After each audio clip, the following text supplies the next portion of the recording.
This bulletin proudly brought to you in association with Alex Campbell's Menswear.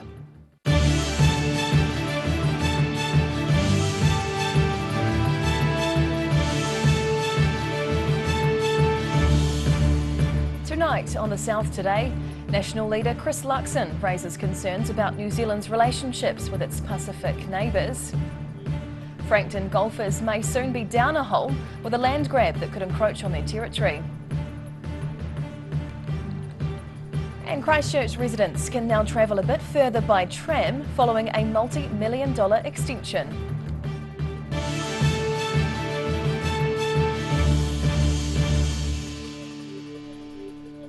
Kia ora, good evening. I'm Hannah Wilkins. National Party leader Christopher Luxon was in Dunedin today, continuing his tour around the South Island.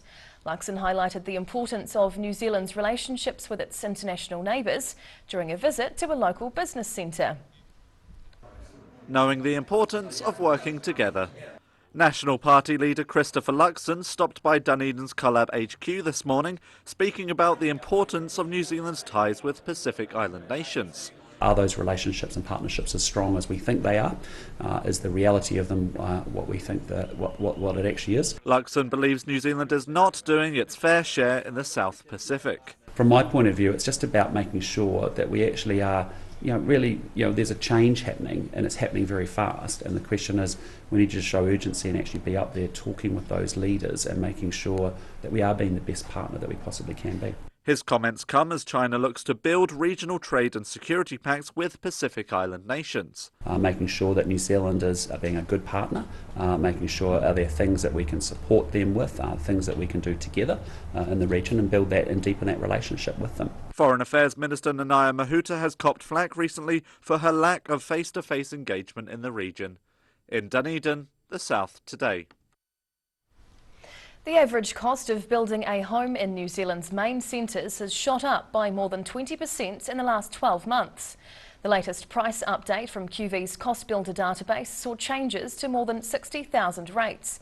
Material costs were the biggest driver of the increase, with the reinforcing steel and precast concrete up by nearly 30%. Having stairs and balustrades in your build will cost you 17% more. The hikes mean building a standard 3-bedroom home will cost you almost 21% more than a year ago. The Queenstown Lakes District Council is expecting strong public backlash to a proposal which could see the Frankton Golf Centre reduced from 9 holes to 8. The land grab is to upgrade roading infrastructure near the airport and will also impact the events centre. A step forward for Queenstown's roading network. A proposed project is making its way to Council this week. As a part of the $115 million Queenstown Highway Upgrade Package, the plan could see a reduction of the Frankton Golf Course as well as parts of the Queenstown Event Centre. Waka Kotahi are collaborating with the Queenstown Lakes District Council on the project. The two groups have proposed changes to the area, including moving the Queenstown Event Centre entrance sign. Thunis Kluter, Queenstown Lakes District Council Manager of Community Services, says a significant piece of land will be used. There's about 2,500 square metres of QEC land that will be needed for this project. And but the first thing I want to say is that it will not affect our sport fields or our sport clubs and the use of this facility. Changes to Joe O'Connell Drive and the BP roundabout are on the table. These changes will affect hole numbers 1 and 9 of the Frankton Golf Course and widen the corridors of the surrounding roads. The entrance to the golf course will also be moved down the road, as well as the parking area being increased. Council will consider approving consultation on Thursday for the project. Both Waka Kotahi and Council have been planning the extensive upgrade to State Highway 6 and 6A for a number of years. Frankton Golf Course will also have 8,200 square metres of land taken over for the project. As we all know, and everybody that's ever come to the event centre, it is, to get into the event centre on Joe O'Connell Drive or get out, it is a nightmare, and it's not going to get better. The land in question is Crown-owned through the Department of Conservation, but is managed by the council. Kluter says Queenstown Lakes District Council is open to hearing input from the public. They are the users of these facilities, and it will be great to hear from them and get maybe alternative ideas of what we can do in the interim with our golf course. If the proposal is approved at Thursday's meeting, a 6-week formal consultation process will begin this Friday. In Queenstown, The South Today. Dunedin Hospital is closing all its wards to visitors from 6 p.m. tonight due to an increased risk of COVID-19 and pressure on capacity. The Southern District Health Board says the wards are closing to protect vulnerable patients. It'll mean family members will be unable to visit their families in hospital until further notice. The DHB says a limited number of people will be able to visit Dunedin Hospital patients on compassionate grounds, but need to contact wards directly to make arrangements. There are 617 new COVID cases today in the southern DHB area, along with 32 people in hospital and 2 deaths. A multi-million-dollar extension to Christchurch's popular tram line was officially opened today. Invited guests got the opportunity to be the first to ride the trams along the new circuit. Cantabrians and visitors to the city can now ride the full 5-kilometre tramline circuit around Christchurch's CBD, thanks to the opening of a new 500-metre extension. The High Street tramline is part of a recently completed $9 million upgrade of the central city street. The extended tram route being officially opened on Thursday by Christchurch Mayor Leanne Dalziel.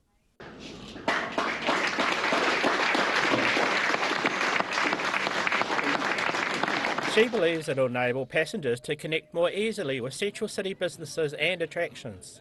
Among the tram drivers is a familiar face, former Christchurch City Councillor Barry Corbett. He's pleased they can now drive visitors around the full loop. All the way around 5Ks and a 50-minute trip, and it's just a wonderful way of seeing the whole city. He's pleased to see the trams are a lot busier now, although that's brought its own set of problems. We are getting busier with the number of tourists coming back into town, and so they've been calling for new people to become tram drivers, so we've had about 70 or 80 people apply. The extended 18-stop circuit also opens up the option of being able to run tram trailers on the route for the first time in more than 10 years. In Christchurch, The South Today. Whai Akane, still to come on The South Today. 3 generations of Dunedin's Samoan community come together in celebration, and Queenstown's popular Light Festival scales back to take over the town's laneways this weekend.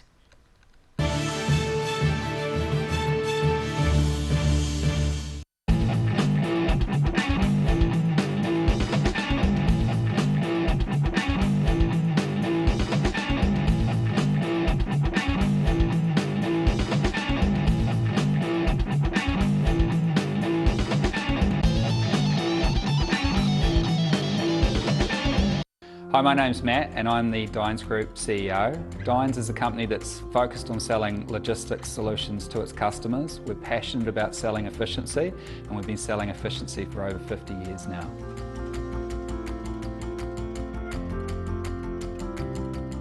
Queen's Birthday Bash, this weekend at My Mate John's.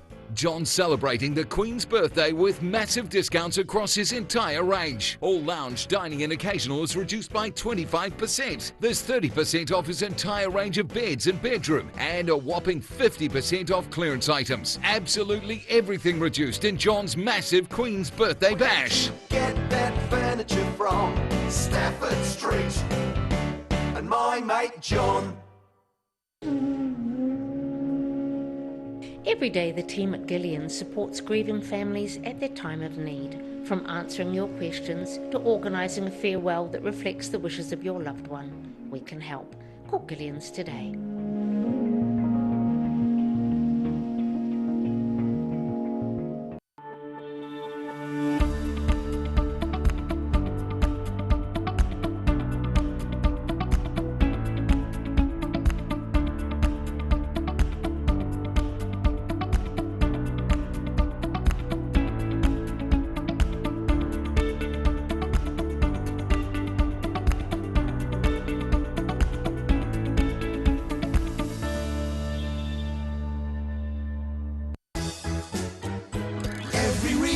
Every season, we're proud to dress the region.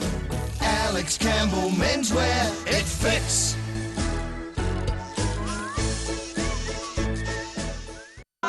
We're a concerned Otago.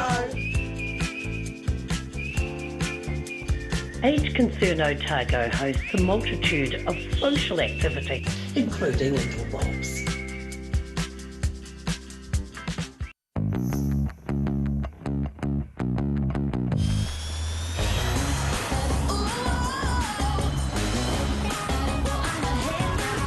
Spark your joy with Jazz, the next generation from Honda. If you're at risk of developing melanoma skin cancer, you owe it to yourself to have a mole map. Mole map is coming to your area. Phone today to make an appointment. It could save your life.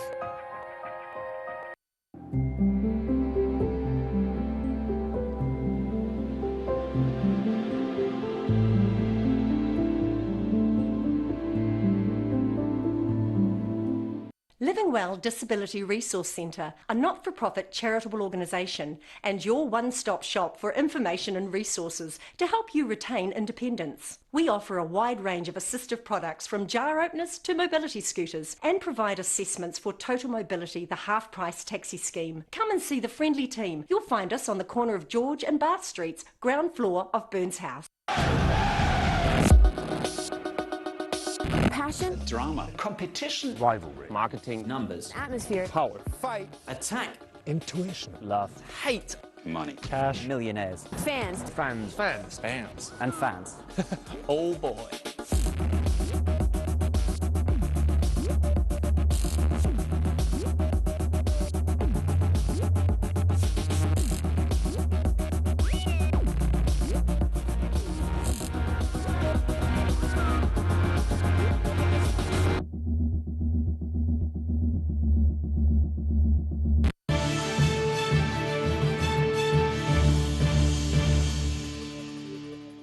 Akwe, welcome back.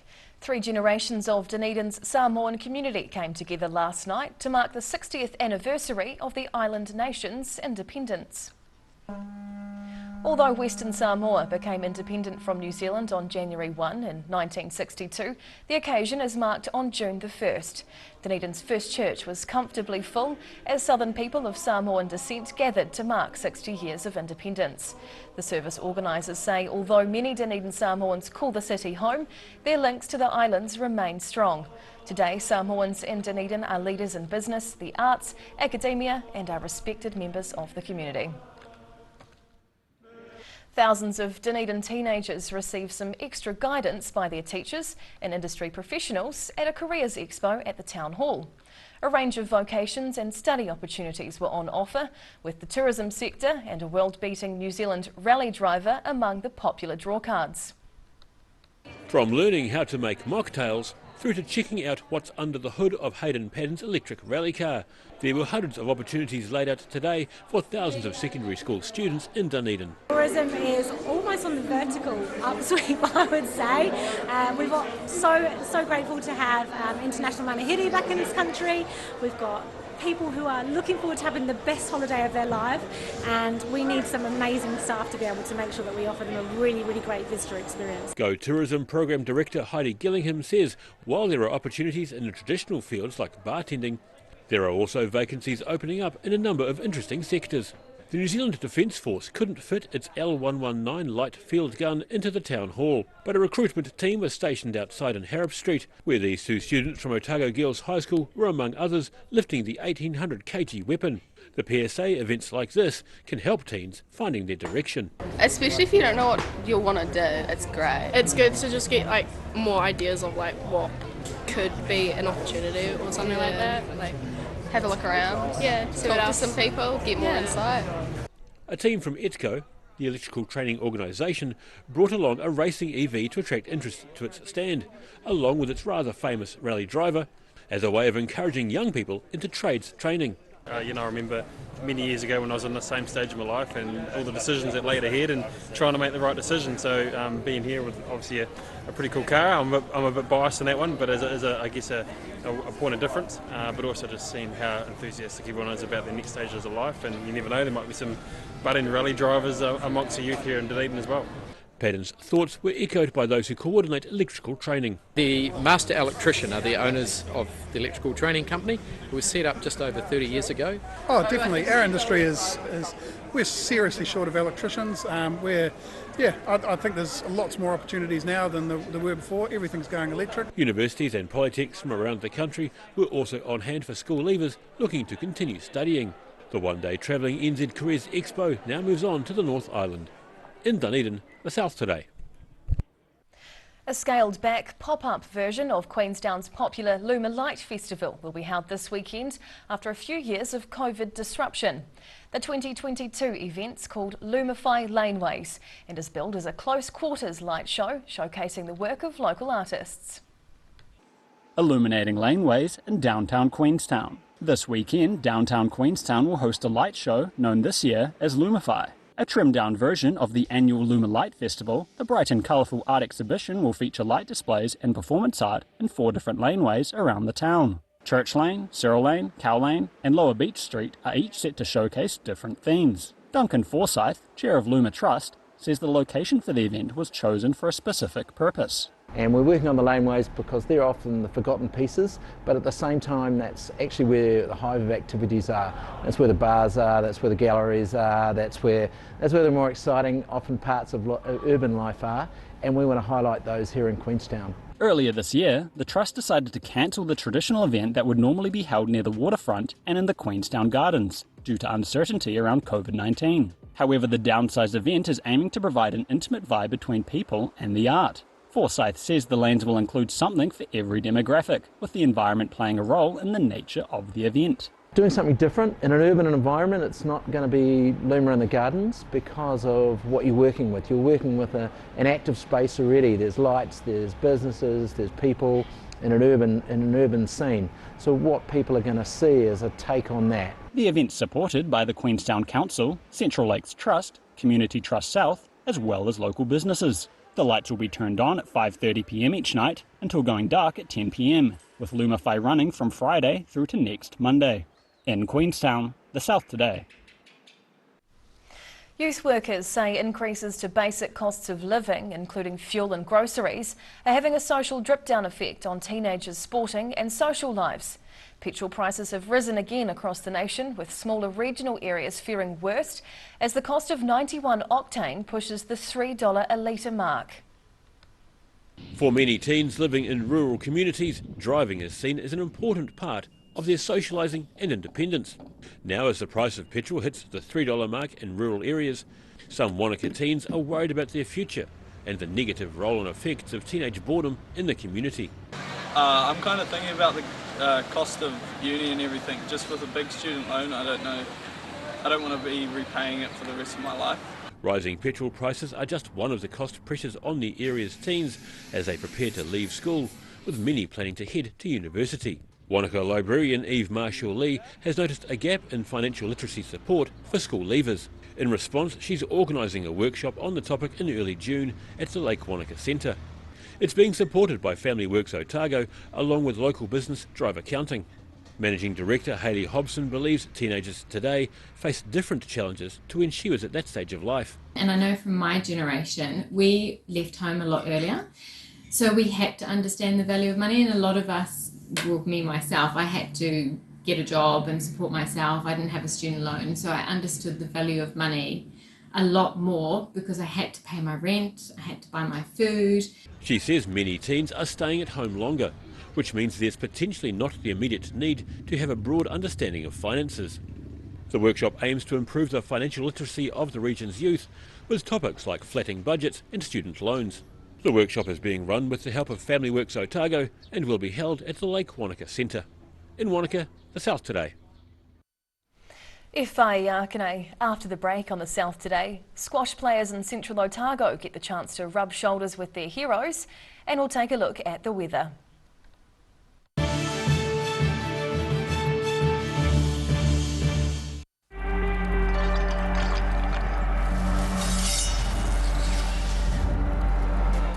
Drop when you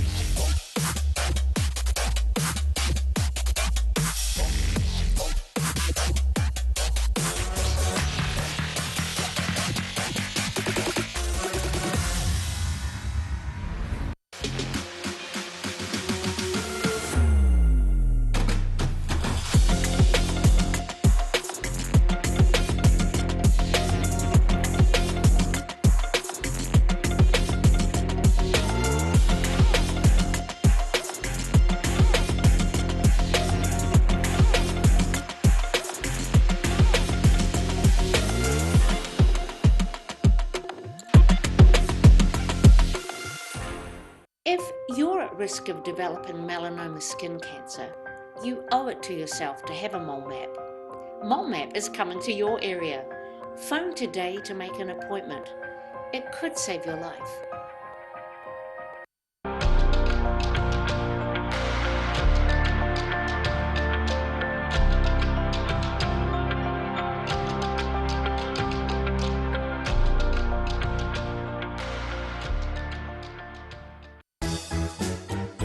Every reason, every season, we're proud to dress the region.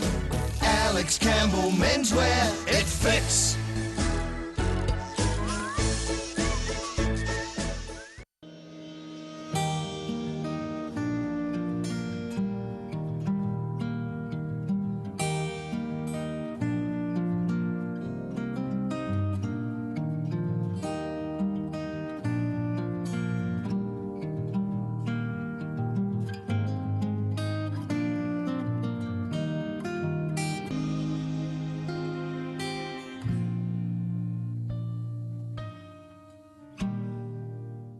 Queen's Birthday Bash, this weekend at My Mate John's. John's celebrating the Queen's birthday with massive discounts across his entire range. Absolutely everything reduced. My Mate John.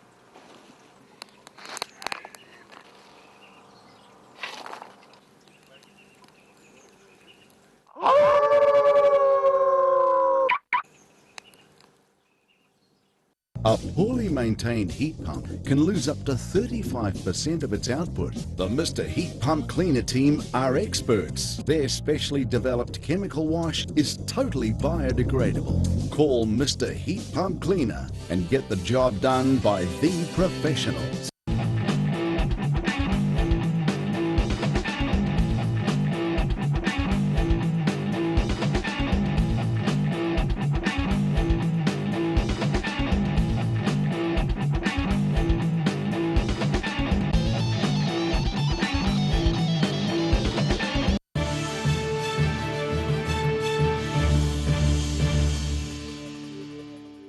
Tanakwe, welcome back. A group of Central's up-and-coming squash players have been getting some tips from the best this week. New Zealand's men's squash doubles champions Al Wamba and Temwa Chilishi were in Cromwell to coach local players. The brothers now spend most of their time in the United Kingdom playing professionally, but on Wednesday they dedicated more than 12 hours to coaching young players at the Cromwell Squash Club. Otago Junior representative Brooke Madden has trained with the brothers before and welcomed the session. It's unreal. I love getting coaching sessions with them. It's so beneficial for the way I play squash and for my gameplay, because I just have such a good understanding about what to do, and it's just unbelievable. The brothers spent Thursday cycling the Lake Dunstan Trail and plan to head to Wanaka this weekend for a Queen's Birthday squash tournament. And now recapping tonight's top stories on the South Today. National leader Chris Luxon was in Dunedin and raised concerns about New Zealand's relationships with its Pacific neighbours. Frankton golfers may soon be down a hole with a land grab that could encroach on their territory as part of an upgrade of roading infrastructure near the airport. And Christchurch residents and visitors can now travel a bit further by tram following a multi-million-dollar extension of the city's tourist tram lines.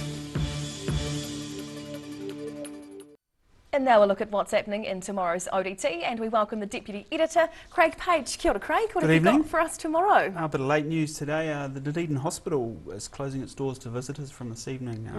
It's a combination of COVID, flu and just general staffing shortages are just putting even more pressure on than they've experienced over the last couple of years, I guess. So we've spoken to the main players about that. We've also been down talking to some family members who obviously can't get alongside their loved ones in the hospital at the moment, which is tough for them as well. So hopefully things will be able to resolve pretty quickly. Something for the Royalists out there. I'm sure there's plenty around. The Queen's 70th Jubilee is getting underway this evening. Not ideal time for a daily newspaper on the other side of the world, but we will be keeping the gates open and trying to get some coverage in for tomorrow on that. So keep an eye out. Yes. And no, you're not seeing things. The Weekend Mix will appear in Friday's edition tomorrow because we have a South magazine for Saturday, so that's plenty of reading, and also we've got our sports coverage as well. The Tabloid are looking forward to Otago Sports Awards, which get underway in Dunedin tomorrow night, and amazing field with lots of Olympic medalists amongst the finalists, so it's going to be a great night out there. Oh, fantastic. Oh, look forward to reading that. Thank you for that, Craig. And now time for a look at the weather. Tonight's weather proudly brought to you by Mole Map. Looking at the situation, a very cold and blustery day tomorrow will give way to a mostly fine long weekend, with temperatures becoming a little milder and winds tending to the north by Monday. Heading to the top of the South Island first, cloudy with showers for Nelson tomorrow and a high of 15 degrees. The odd shower for Greymouth with southeasterlies and 13, and cooler in Christchurch with 12 degrees, showers and southwesterlies. To our southern towns now, the showers are clearing through the Catlins, Balclutha, Lumsden and Gore tomorrow. Still a chilly one though, you'll all get 8 degrees with southwesterlies. Travelling westwards to the Central Lakes area, showers are clearing through here tomorrow too, with gusty north-westerlies.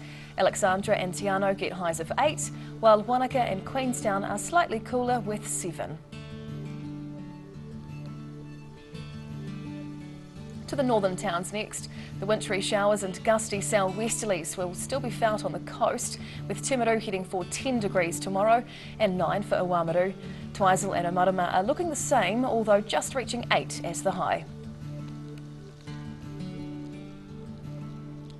Down to Dunedin, showers and strong cold southwesterlies tonight, dropping to 7. That'll continue through to tomorrow as well, possibly bringing some hail with a high of 9 and an overnight low of 6. Into the weekend, becoming fine and sunny on Saturday as the cold southwesterlies die out, up to 12 and then right down to 4 degrees. And now to the deep south. Squally showers in Invercargill tonight with strong southwesterlies, dropping down to 4 degrees. Friday comes with showers, hail and cold southwesterlies. Expect a high of 8 and then down to 4. And then for Saturday, cloudy with westerlies, a high of 13 and a low of 7 degrees. That's the news this Thursday. For the latest news and videos from the southern region, head online to odt.co.nz. And you can follow Channel 39 on YouTube to catch our news bulletins on demand. Nō reira, kia pai te pō, ka kite anō.